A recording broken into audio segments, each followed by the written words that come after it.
Bonjour, je suis Véronique Mondin, je suis médecin infectiologue au CHU de Nice et depuis 2 ans, je m'occupe de ce qu'on appelle la médecine intégrative, qui est une nouvelle discipline. Et je suis aussi responsable et présidente d'une association qui s'appelle Observatoire des médecines complémentaires non conventionnelles.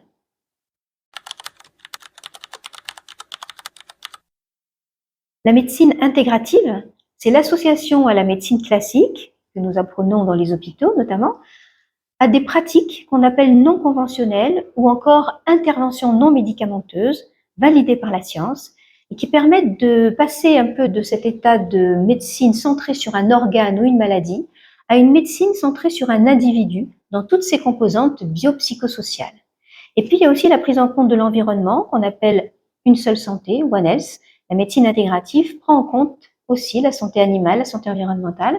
Et en fait, le dernier niveau d'intégration, c'est ce qu'on appelle celui de la préoccupation de l'utilisation des ressources. En effet, notre santé classique utilise beaucoup de ressources et la médecine intégrative, elle, priorise des éléments qui n'ont pas besoin de ressources carbonées.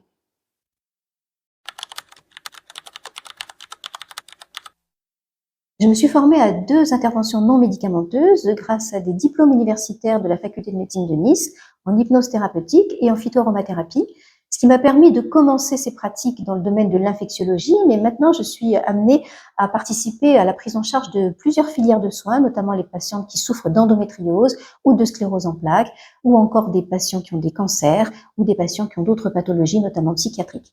Mais je pense que c'est très important de comprendre que ces pathologies, que ces pratiques peuvent être aussi utilisées dans le cadre de la prévention, une espèce de prévention universelle adaptée à l'ensemble de la population et qui permettrait d'éviter le développement d'un grand nombre de pathologies chroniques.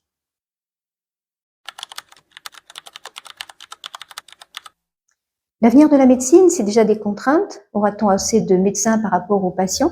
C'est aussi des innovations, on va dire numériques. Est-ce que l'intelligence artificielle va vraiment nous aider? Je pense pour des protocoles, oui.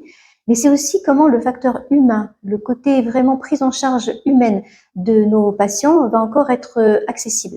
Et je crois que la médecine intégrative, c'est vraiment une réponse importante à cette nécessité que l'humain soit encore au cœur de la santé.